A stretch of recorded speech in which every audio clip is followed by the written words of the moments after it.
C'est un sujet encore trop souvent passé sous silence et pourtant, il mérite toute notre attention. Car non, l'arrivée d'un bébé, ce n'est pas que du bonheur. C'est aussi parfois un moment de grande vulnérabilité et de fatigue intense qui fragilise notre santé mentale. Et c'est important de rappeler qu'on peut être aidé.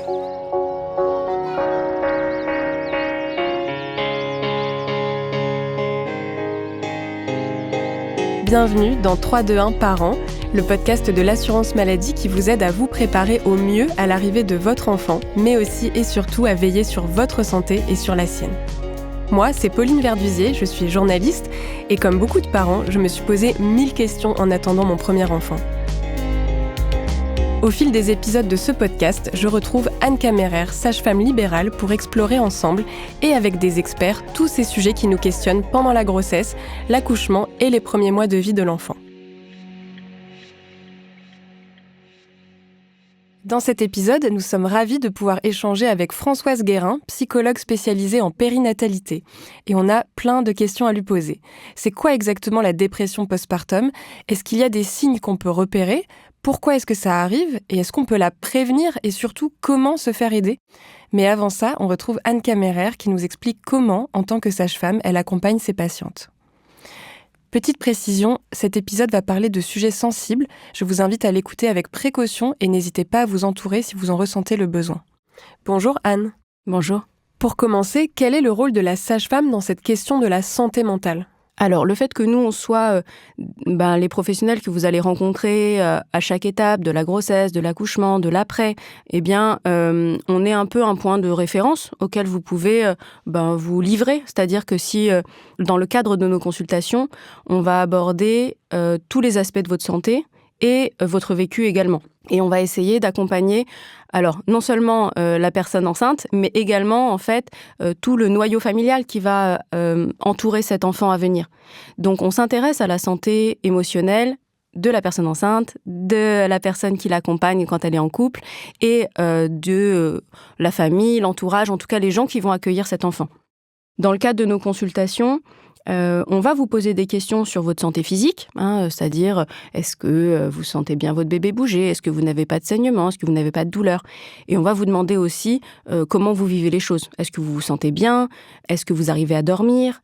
Est-ce que le travail, ça se passe bien ? Parce que ça peut être aussi des moments de modification. La grossesse, ça peut changer des choses aussi dans votre vie quotidienne. Et c'est important de savoir que c'est OK de pas se sentir bien. On a tous une image très très idéalisée de ce que doit être une femme enceinte. Et une femme enceinte, c'est censé être épanouie. Exactement, rayonnant, joyeux, toujours merveilleusement heureuse d'attendre cet enfant et de toucher son ventre gaiement. Et en fait, la grossesse, c'est la vie réelle. Et la vie réelle, c'est fait de jours où on se sent bien et de jours où on se sent moins bien, de jours où on est heureux et de jours où on doute profondément. Et chaque personne va aller à son propre rythme pour accueillir l'idée de ce bébé à venir. C'est vrai que c'est pas forcément ce qu'on imagine, le fait de poser des questions sur des aspects plus émotionnels ou de santé mentale dans une consultation avec une sage-femme. Et pourtant, comme vous dites, c'est possible. Oui, c'est complètement quelque chose qu'on peut aborder dans le cadre de nos consultations mensuelles. Et en particulier, si vous sentez que ça devient lourd à porter, que ça vous remue, que c'est difficile, ça peut être aussi quelque chose qu'on aborde lors de l'entretien prénatal précoce. Est-ce qu'on peut rappeler ce que c'est, justement ? C'est l'entretien qu'on va faire, alors idéalement, on dit vers le 4e mois, mais bon, ça peut être fait plus tard aussi. Et c'est un temps où, justement, on essaye de mettre de côté la pure santé physique qui peut nous prendre beaucoup de temps dans les consultations pour aborder de façon beaucoup plus large votre vécu et le déroulé de la grossesse. Et donc, c'est un temps où on va pouvoir vraiment se concentrer sur vos émotions, votre stress, s'il y a des choses qui vous font peur pendant la grossesse, en prévision de l'accouchement, en prévision de l'arrivée du bébé. C'est une consultation qu'on aime bien faire en couple quand c'est possible, parce que ça permet aussi de prendre le temps d'accueillir un peu les émotions et le vécu des coparents. Des fois, ils sont surpris qu'on leur pose la question d'avoir et pour vous, comment ça va ? Comment vous vivez cette grossesse ? Alors souvent, on nous dit moi, très bien, pas de problème. Et en fait, ça remue tout autant le deuxième parent. parce que de la même manière, les partenaires sont en train de se questionner sur le type de parents qu'ils vont être, sur comment trouver sa place auprès de cet enfant quand on n'est pas forcément la personne qui l'a porté dans son ventre. Et ça peut être des choses qu'on peut aborder en entretien prénatal. Oui, donc c'est intéressant d'y aller à cet entretien prénatal précoce, d'autant plus qu'il est pris en charge à 100% par l'assurance maladie. Et c'est vraiment un moment un peu unique où on peut discuter et justement prendre le temps de cette discussion. Exactement. Et alors Anne, après l'accouchement, est-ce qu'il y a un autre moment où l'on peut échanger sur les aspects psychologiques et son ressenti suite à l'arrivée de l'enfant ? Oui, en fait, on sait que quand même la période qui suit l'arrivée d'un bébé, les premières semaines et les premiers mois, sont peut-être parfois les plus grands chamboulements, la période de vraiment de grands bouleversements. Donc oui, il y a un entretien qui est fait exprès, qui s'appelle l'entretien postnatal précoce, qui se fait à peu près 1 mois après l'accouchement et qui, un peu comme le faisait l'entretien prénatal pendant la grossesse, permet en postnatal, donc après la naissance du bébé, de prendre un temps de discussion dédié avec la sage-femme. Donc de la même manière, si on peut être en couple pendant cet entretien, c'est parfait, parce que c'est un temps où on va pouvoir parler du souvenir qu'on garde de la naissance. Est-ce que c'était facile ou difficile ? Est-ce qu'il y a des choses qui restent encore un petit peu floues ou incomprises ? C'est aussi l'occasion de parler d'un petit bilan. Ça fait quelques semaines que le bébé est né. Comment on se sent ? Est-ce qu'on trouve un petit peu son rythme ? Est-ce qu'il y a des difficultés qui nous pèsent au quotidien et qui nous envahissent ? Et pour nous, les sages-femmes, ça va être l'occasion justement de voir comment se sentent les parents. Et ça peut être le moment où on peut dépister une dépression du postpartum. On en entend de plus en plus parler, mais c'est vrai que ça reste quand même quelque chose qui peut paraître très rare ou très bizarre, mais en fait, la dépression du postpartum, malheureusement, c'est quand même quelque chose d'assez courant. On estime que ça peut concerner à peu près 20% des femmes et à peu près 10% des partenaires. Donc, c'est pas quelque chose d'exceptionnel. En fait, probablement que vous avez des amis, vous avez de la famille qui a connu une dépression du postpartum et c'est pas forcément quelque chose dont on parle spontanément beaucoup. Oui, et cet entretien postnatal précoce, il est lui aussi pris en charge par l'assurance maladie à 70%. Donc c'est vraiment intéressant de s'y rendre pour aborder ces questions-là. Et d'ailleurs, même si on ne fait pas de dépression du postpartum, ça reste un moment très précieux pour pouvoir parler librement de ce qu'on ressent. Parce que c'est vrai qu'on peut se sentir un peu à plat, un peu déprimé, etc. Bref, c'est un endroit où on peut vraiment déposer ses émotions. Ouais, et puis le fait de le faire à ce moment-là, à peu près 1 mois après l'accouchement, c'est souvent un moment où la fatigue s'est un peu installée, l'excitation et l'intensité du début est un peu retombée. Et pour certains, le manque de sommeil de ce moment-là et le fait de se sentir dans un truc vraiment quotidien, ça peut être vécu comme un petit moment un peu plus sombre, un petit tunnel dont on a du mal à sortir. Et le fait d'avoir cet entretien, ce temps de discussion où juste on peut venir dire « Oh, je suis fatiguée, c'est difficile, c'est quand même vraiment intense », eh bien, parfois on en ressort juste plus léger et parfois c'était juste suffisant pour respirer un petit peu et repartir avec un nouvel élan.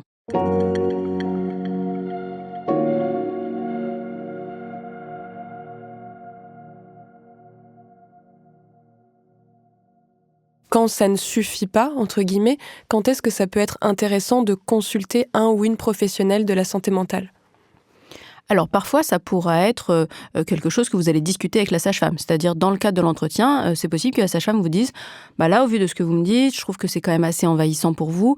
Moi, je vous proposerais de consulter la psychologue de la maternité, par exemple, quand on est en prénatal, pendant la grossesse, ou bien de vous orienter vers des professionnels plutôt de ville, qui ne sont pas à l'hôpital, en postnatal, après l'accouchement.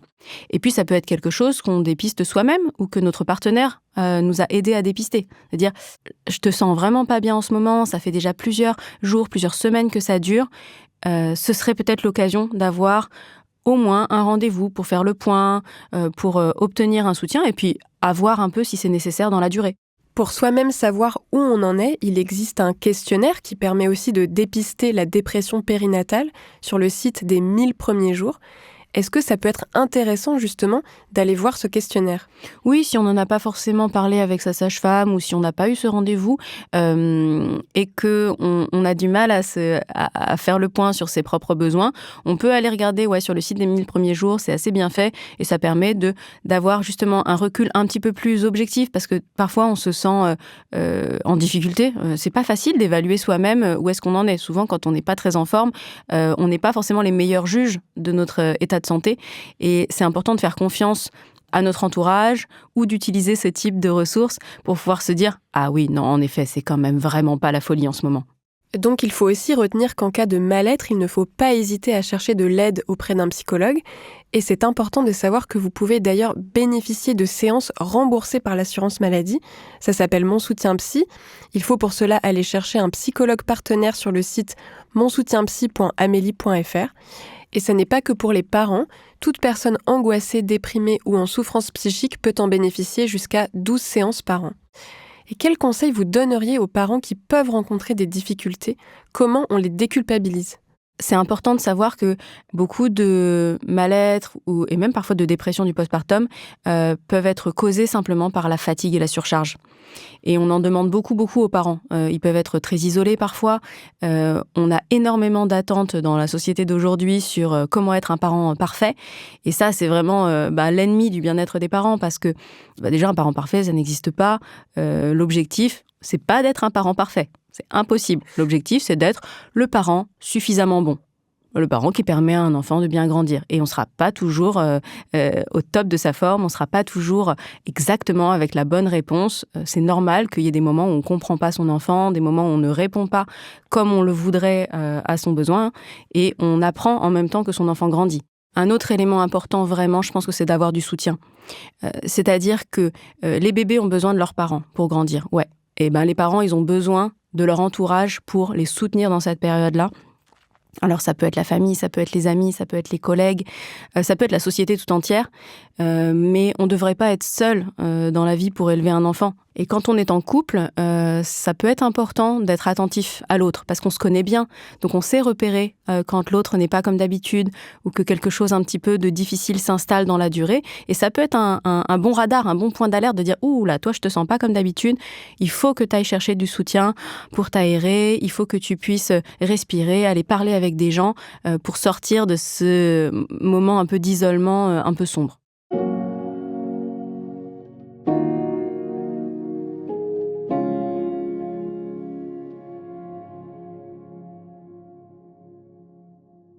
Puisqu'on parle du besoin de soutien, on peut aussi rappeler l'intérêt de prendre un congé paternité et d'accueil de l'enfant, en tout cas que le père ou l'autre parent prenne son congé de 28 jours pour être présent ou présente, parce que c'est bénéfique pour tout le monde.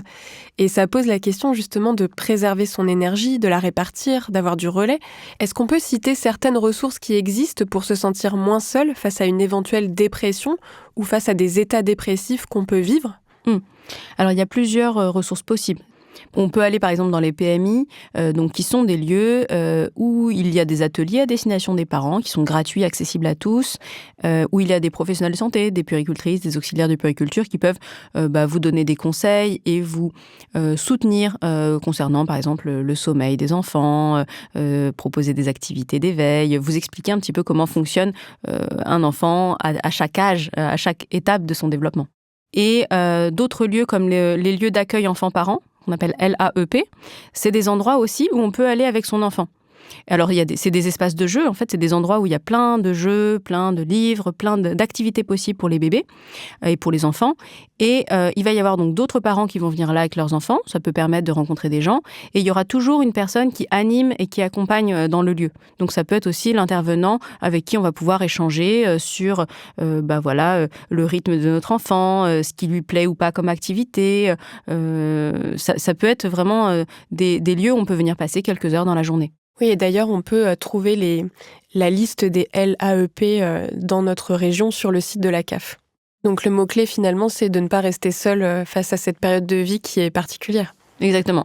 Les parents ont besoin de soutien dans cette période-là. Merci Anne Kammerer. Merci.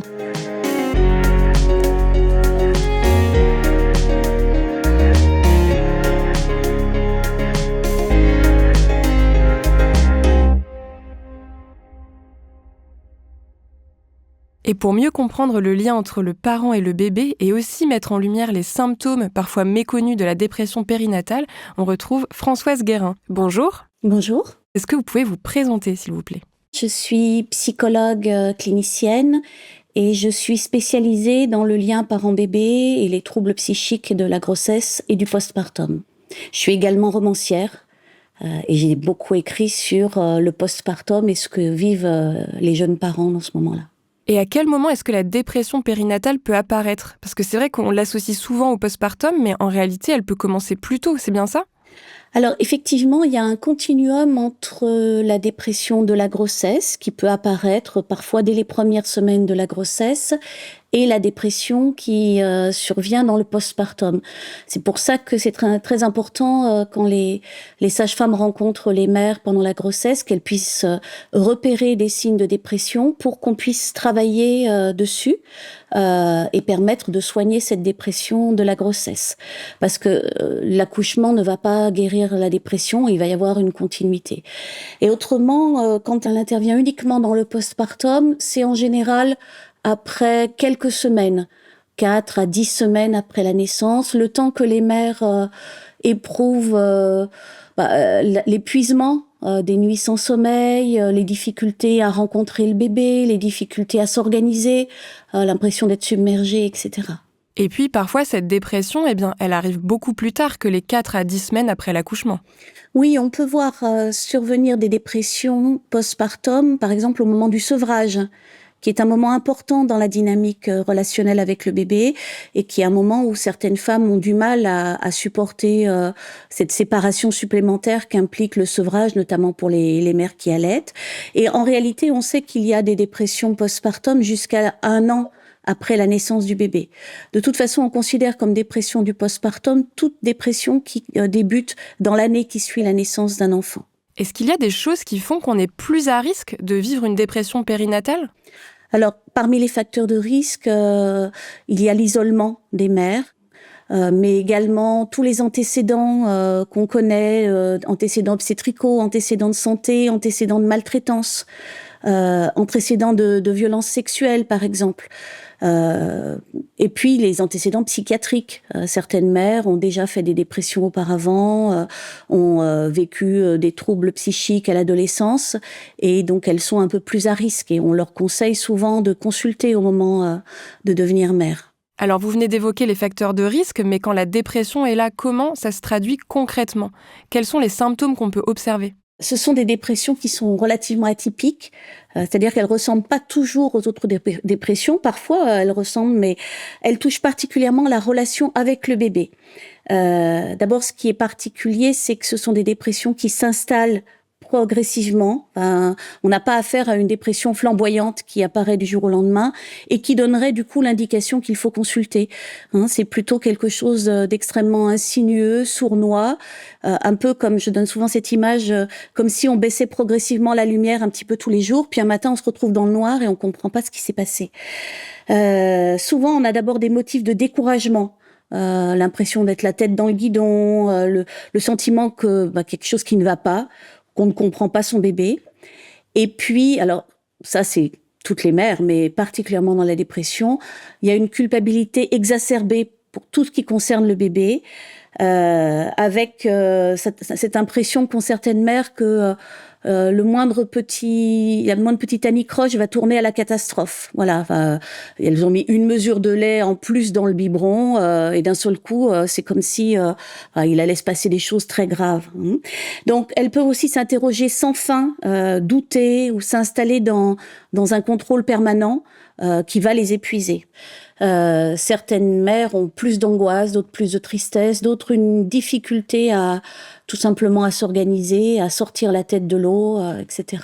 Effectivement, ça peut aller jusqu'à des ruminations ou des états d'angoisse.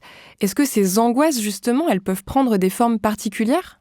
Ce sont la plupart du temps des angoisses assez classiques, mais il y a quelque chose de très précis qu'on voit beaucoup dans le postpartum, qui sont les phobies d'impulsion. Les phobies d'impulsion, c'est extrêmement fréquent. La plupart des mères traversent ça, au point qu'on peut se demander si c'est réellement pathologique ou si c'est pas un phénomène adaptatif qui leur permet un petit peu on va dire, de scruter leur environnement pour voir tous les dangers que pourrait courir leur bébé. Donc, à quoi ça ressemble des phobies d'impulsion ? C'est une angoisse très forte qu'ont les mères de se mettre à faire du mal à leur bébé sans le vouloir. C'est-à-dire comme si une espèce de force intérieure allait les pousser, par exemple, à prendre le bébé, à le secouer ou à le noyer dans son bain ou à le frapper. Enfin, Oui, c'est vrai que ces phobies d'impulsion, ça peut être très impressionnant et même effrayant quand ça arrive, surtout quand on n'en a jamais entendu parler. Mais ce qu'il faut retenir, c'est que c'est beaucoup plus courant qu'on l'imagine en fait, et qu'il existe aussi des façons de les apaiser et de réduire le stress qui va avec. bien sûr, déjà la plupart du temps, quand on explique aux mères ce que c'est, moi je tends des perches en fait quand je rencontre une mère et je pose la question carrément de ces phobies d'impulsion parce que la plupart n'en parlent pas, c'est très honteux, elles n'en ont jamais entendu parler et donc quand je leur dis oh mais ça c'est quelque chose de très courant, ça arrive, ne vous inquiétez pas, elles sont à la fois surprises et rassurées, ça leur fait du bien. Et puis on peut travailler sur ce qui se passe à ce moment-là en thérapie.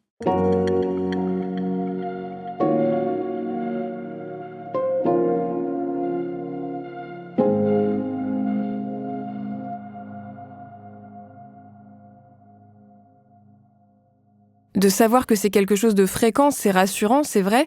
C'est aussi une façon de se sentir moins isolé, moins seul. Concrètement, chez une mère, ça peut prendre quelle forme ces angoisses ?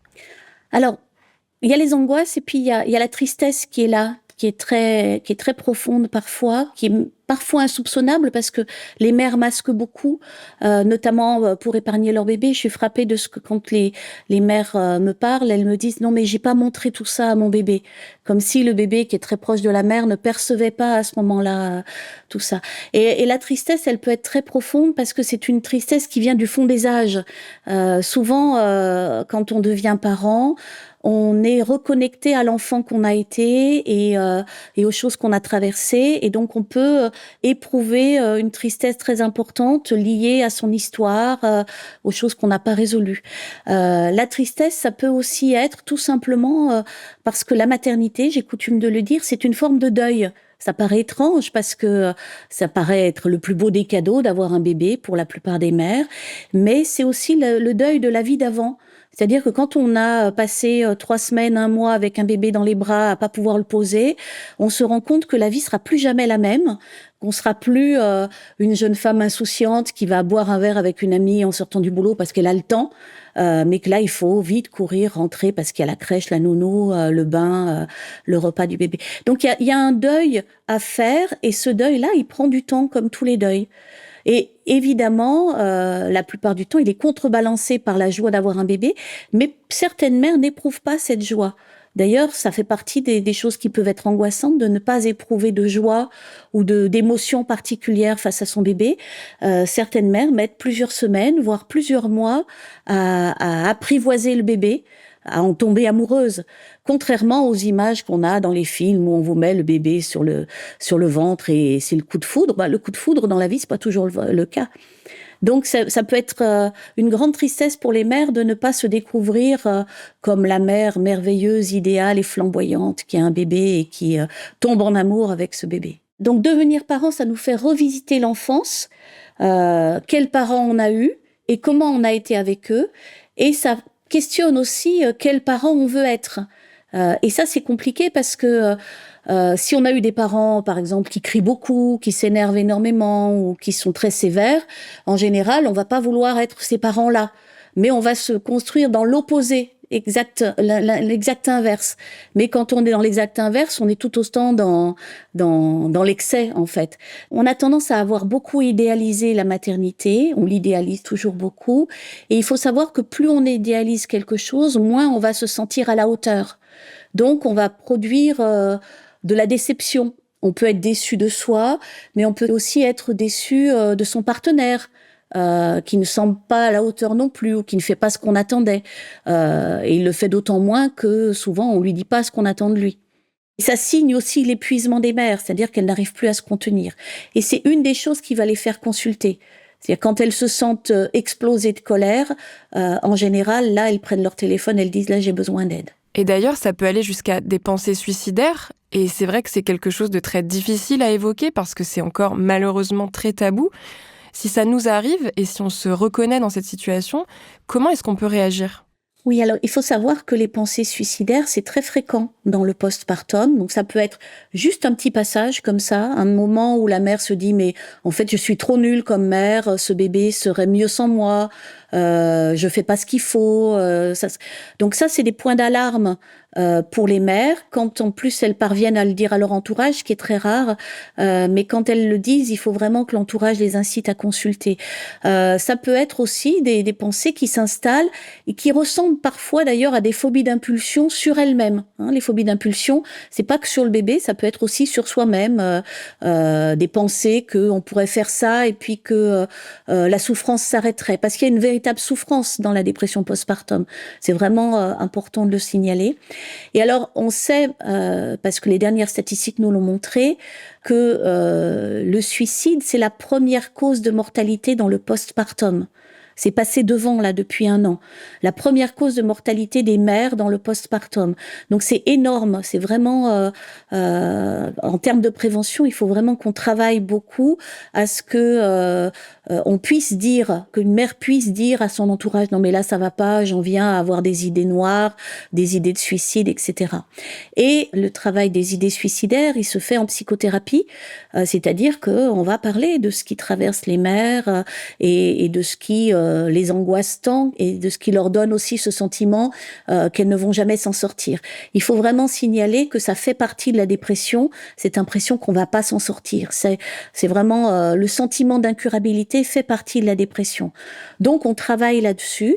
Moi je recommande vraiment aux familles de ne pas banaliser ça. S'ils ont la perception que, enfin l'entourage, les parents, les sœurs de la mère, le compagnon ou la compagne, s'ils ont cette impression que la mère a des idées de mort comme ça et qu'elle commence à dire que le bébé serait mieux sans elle, là, il faut consulter.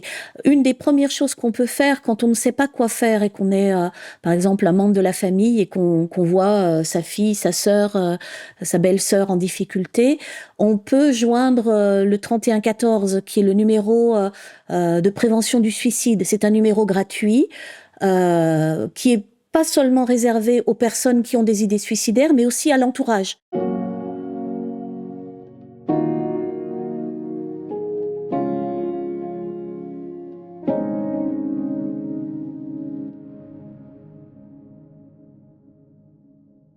Et est-ce que le père ou le coparent peut lui ou elle aussi traverser une dépression périnatale ? Alors oui, bien sûr, ça a longtemps été non repéré cette affaire-là, mais là on a l'idée qu'il y a environ 10% des pères ou des coparents qui vivent une dépression postpartum. Alors parfois atténuée, parfois plus discrète, notamment parce que si la mère est déjà mal, le coparent peut avoir l'idée qu'il faut qu'il tienne. Mais on voit parfois d'ailleurs des pères qui s'écroulent quand leur femme commence à aller mieux. C'est-à-dire qu'ils ont tenu le choc pendant tout le temps de sa maladie et de son traitement, et puis ils s'écroulent après. Ce qui est notable, c'est que ces pères ou ces coparents qui s'écroulent, c'est quand même souvent un peu en décalé, parce qu'ils ont la ressource de retourner travailler. Donc de prendre un peu de distance avec le bébé et avec le maternage. Alors peut-être qu'on va voir apparaître ça différemment maintenant qu'il y a un congé paternel de 28 jours. Mais en tout cas, voilà, il y a la mise à distance qu'une mère ne peut pas faire. La mère, elle est obligée de s'occuper de son bébé parce qu'un bébé, quand ça naît, c'est incapable d'aller se faire lui-même son biberon ou changer ses couches. Donc le bébé est totalement dépendant du parent qui s'occupe de lui et c'est ça que les mères ont à vivre, cette dépendance très importante. Et pour les pères ou les coparents, il peut aussi y avoir autre chose qui se joue à ce moment-là, par exemple être renvoyés à leur propre enfance, à ce qu'ils ont vécu eux-mêmes. Ils sont renvoyés à leur propre enfance et aux pères qu'ils ont eus. Donc ça rend les choses parfois fragiles quand on a eu un père autoritaire ou difficile ou maltraitant, ou également quand on a eu un père très absent, qui n'a pas donné de repères sur ce que c'est qu'être père. Hein. Donc, on a des pères qui vont essayer de se construire comme des pères très éducateurs, qui n'élèvent pas la voix. Et là encore, ça marche pas puisqu'il y a toujours un moment où ils finissent par craquer. Mais en tout cas, ça vient travailler eux aussi l'enfant qu'ils ont été et le père qu'ils veulent être. Et pour certains, ça vient remettre à niveau également les traumatismes qu'ils ont vécus. Et du coup, les pères aussi peuvent traverser tout ça, ressentir de la tristesse, des angoisses ou même des inquiétudes par rapport à des dangers qui pourraient concerner leur enfant? Bien sûr, certains pères sont encore plus dans le contrôle que les mères. Et ça se voit bien en consultation, par exemple. Dès que le bébé tout saute un petit peu ou dès qu'il ouvre un œil, on voit le père qui se précipite parce qu'il y a beaucoup d'angoisse. Et il y a aussi de l'angoisse, par exemple, avec la mort inattendue du nourrisson. Qui fait peur évidemment dans les familles. Donc ça veut dire beaucoup de contrôle, se réveiller 50 fois dans la nuit pour aller voir si le bébé respire, etc. Il y a un autre aspect qui est très important dont on parle peu, c'est que avoir un bébé, ça met à mal le couple parental, quel qu'il soit. Hein. C'est très difficile pour un couple conjugal de rester un couple conjugal dans le postpartum, c'est-à-dire que le bébé vient prendre la place centrale, tout tourne autour de lui, on ne parle que du bébé, on ne s'occupe que du bébé, etc. Et c'est difficile pour les deux partenaires de trouver une juste place. Donc souvent, le couple va être mis à mal, contrairement à ce qui se raconte parfois, c'est-à-dire que parfois on a un couple un peu bancal et on dit on va faire un bébé, ça va nous rapprocher. Bon, non, c'est exactement l'inverse. Hein, ça risque plutôt d'aboutir à la séparation. Donc, il faut travailler vraiment à ce que il y ait quelque chose qui circule dans le couple et à ce que la parole circule pour que chacun puisse prendre sa place. Le bébé, c'est pas l'objet ni de la mère ni du père, c'est un enfant qu'on va rencontrer de manière différente. Et donc, c'est très important aussi de veiller à cette conjugalité, à cette possibilité de rester un couple, y compris, parfois, moi, je rencontre des couples avec un bébé d'1 an et ça fait 1 an, voire plus, qu'ils n'ont pas pris même 2 heures pour être ensemble sans le bébé. Ils tombent des nues quand je leur dis ça vous ferait du bien. Enfin, oui, bien sûr, ça leur ferait du bien, mais ils n'osent pas, comme si ils allaient être des parents qui abandonnent leur bébé.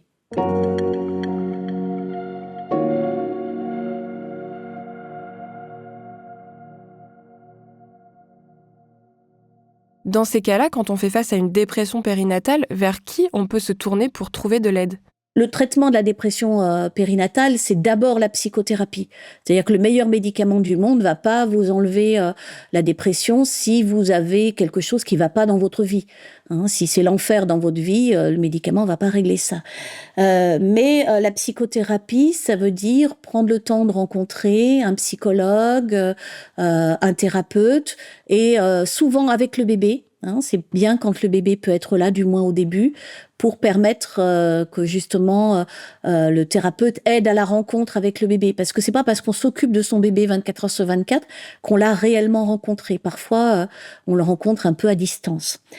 Donc la psychothérapie, ça va mettre au jour tout ce qui n'a pas été traité, ce qui a été blessé en soi et ce qui nécessite d'être mis au travail, d'être re-questionné, d'être réparé, parfois simplement par des paroles. Et puis donc, dans certains cas, c'est pas toujours le cas, mais dans certains cas, il faut rajouter un traitement. Et le traitement de la dépression, c'est l'antidépresseur par excellence. Voilà. Donc ça, c'est pas les psychologues, ça veut dire le médecin généraliste, un psychiatre, etc. Mais les deux ensemble, c'est un combo gagnant. Hein, donc, il faut pas se priver ni de la psychothérapie, ni d'un possible traitement. On ne devient pas accro aux antidépresseurs. Hein, ça, c'est une légende.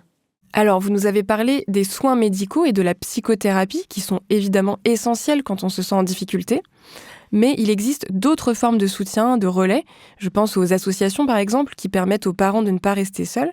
Est-ce que vous pourriez nous en citer peut-être une qui vous tient particulièrement à cœur ? Celle que je connais la mieux pour en être adhérente, c'est l'association Maman Blues. Maman Blues, c'est un collectif de mères qui ont traversé des difficultés maternelles et qui se sont organisées pour aider les autres mères. Donc, Maman Blues, c'est d'abord un forum. On tape Maman Blues sur Internet et on tombe sur leur forum. Et là, on a accès à d'autres mères qui partagent leurs expériences et du soutien, des groupes de parole. Enfin, il y a toutes sortes de choses qui sont organisées. Avec Maman Blues, les mères sont beaucoup moins seules et elles découvrent au fond que ce qu'elles vivent est relativement fréquent.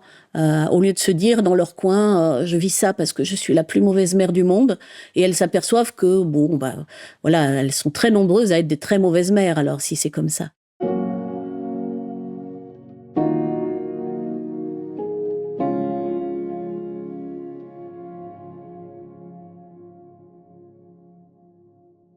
Pour finir, est-ce que vous pourriez partager quelques conseils, des petites choses du quotidien peut-être, qui peuvent aider à prévenir la dépression périnatale et à mieux traverser cette période sensible ? Alors, je dirais d'abord, quand on a des antécédents de troubles psychiques, des antécédents de dépression, mais aussi des antécédents périnataux tels que des fausses couches, ou des deuils périnataux, c'est très important de se faire suivre en amont de la grossesse. Quand on le peut, ça aide quand même à traverser les choses de manière un peu plus tranquille. Moi, je reçois aussi des femmes qui viennent en amont d'une grossesse parce que elles ont l'idée qu'elles sont un peu fragiles et que d'être suivies avant, d'avoir fait un travail sur soi avant, ça les aide à devenir mère d'une manière plus sereine. Et c'est vraiment efficace. On voit vraiment l'impact que ça a. De la même manière, je dirais que dès lors que dans la grossesse, on se sent pas bien, il faut consulter parce que ça n'a rien de magique, ça va pas s'arranger tout seul.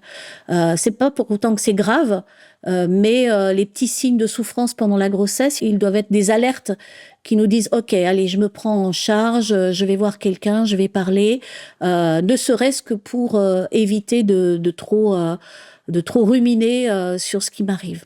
Voilà.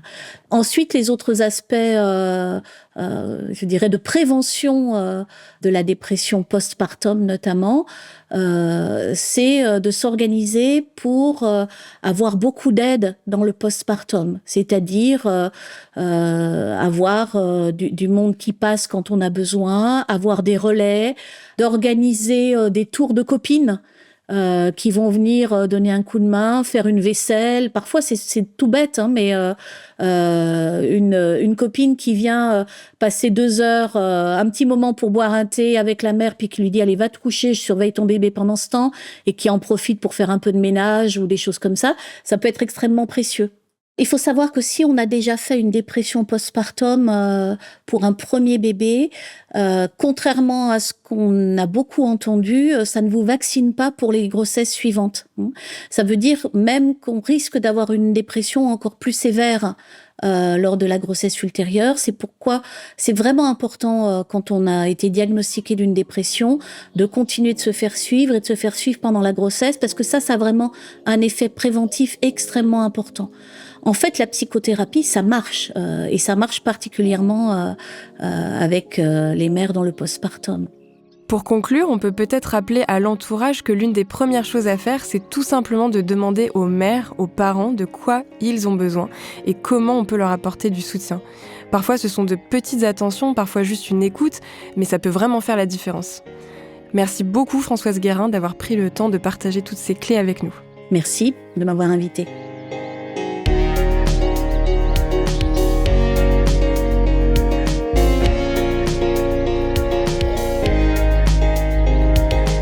« 3, 2, 1 Parents » est un podcast de l'assurance maladie à retrouver sur toutes les plateformes d'écoute. Abonnez-vous et écoutez d'autres épisodes avec de nouveaux experts. Et pour retrouver encore plus d'informations sur la grossesse et la parentalité, rendez-vous sur amélie.fr.